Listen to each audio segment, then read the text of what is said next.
Hobbies are great. Even better are the ones that can make you a few dollars on the weekend. But there is a big difference between that and actually calling it a business. Let's have an important conversation because before your first dollar becomes a dependable, reliable dollar, you need to decide what this actually is. Is this just something you enjoy doing, or are you trying to build something that produces consistent income? In this episode, we're going to talk about the differences between a hobby and a real business. And, what has to change if you want to cross that line. Hi, I'm Matt. I've spent over 25 years building companies as a serial entrepreneur and helping small business owners with their day-to-day operational challenges. Here at Beyond BST, we help entrepreneurs move from idea to first dollar and beyond. Welcome to the channel. Let me know how I can help. Here's the simplest way I can explain it. A hobby survives on enthusiasm. A business survives on structure. You do a hobby when you feel like it. You can price emotionally and sell when there's a special event or something going on. But when you stop showing up, the revenue stops. A business, on the other hand, is built around demand. A business has repeatable systems and margin discipline and needs to operate even when you're not in the mood. Now, neither one is right or wrong, and neither one is necessarily better than the other, but they are kind of different games. And if you're still pre or just kind of barely revenue, this is a great decision to make. I want to tell you about a woman I know. She was in her 60s and she was making homemade sauces, barbecue and hot sauce and a few variations. Her friends and family all loved it. And at parties, she would always make extra for them to take home. And her friends all told her they were so good and she should sell them. Well, so she started renting a table at craft shows. Just 3 or 4 products, and she'd sell out on a Saturday. Yeah, sell out. Her customers loved them. And honestly, she loved the interaction and talking to people all about these great sauces. And over time, she expanded to more products. That became 10 and then 15.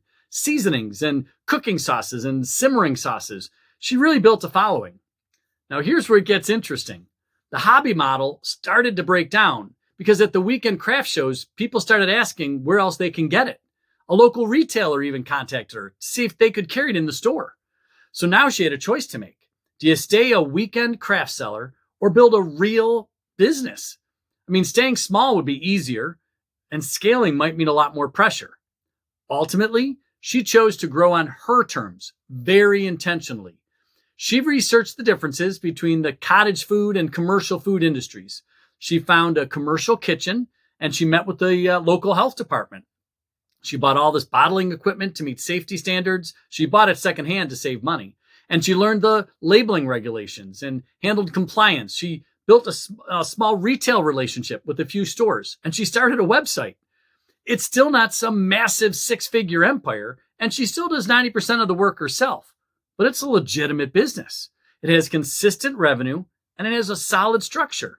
She built her business her way while still fitting into her life. And that's the way to do it. Here's what most people miss. The trigger to grow isn't that you really enjoy this. The trigger is seeing a reliable demand outside the hobby environment.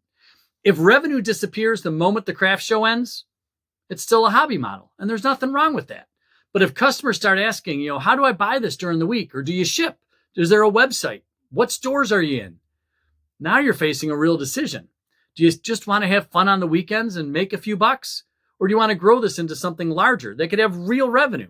Or like my friend, maybe find something in between. If you want to stay small and maybe profitable, that's fine. The hobby route is perfect for you. But if you want to turn this into a real business, there are gates you kind of have to walk through. Gate number 1 is production realities. Can you produce your product consistently? What happens if you have to double volume or if you need to do things at a wholesale level? Scaling exposes your weaknesses fast. If quality collapses or you immediately hate the process, well, maybe you need to rethink how you handle expansion or if it's even right for you. Gate number 2 is what I call margin math.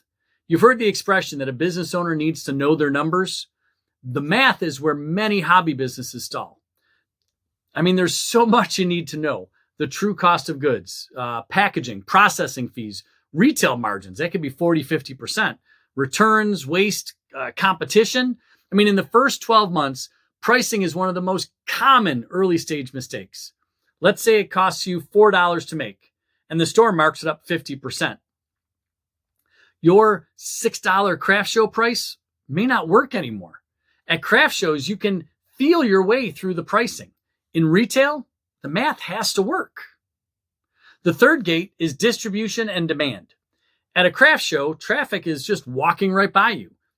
But if you're starting a real business, you need to generate traffic, build repeat buyers. You need to market consistently and manage online sales and the local retailers. The goal here is to build a reliable business engine that will even work if you're not managing it every single day sitting at a table at the craft show. And then gate number 4 is operational structure. This is everything that goes into becoming a legit real business. It's a list, inventory, cash flow, reorders, customer service, taxes, compliance. Do you want to make this product or do you want to operate a business? That question alone can help you make the decision. Let me say something clearly, and it's something I struggle with. Not every business needs to scale. Like my example, you could absolutely build a 10 or 20,000 a year side income in your retirement with a great little hobby and be thrilled. You can protect your joy, protect your creativity, and enjoy the simplicity. Hobby is not lesser. Business is not superior. They're just different commitments. The early stage mistake is just kind of drifting into business without consciously choosing the responsibilities. And then you feel the weight of the pressure that you never really chose. If you're still pre-revenue or your revenue only exists in hobby environments, try this. Try having 10 real buyer conversations. Try raising your price on a product and see what happens. Try to get one retailer meeting. If the thought of doing any of these makes you feel really uncomfortable and stuck, that's good to know.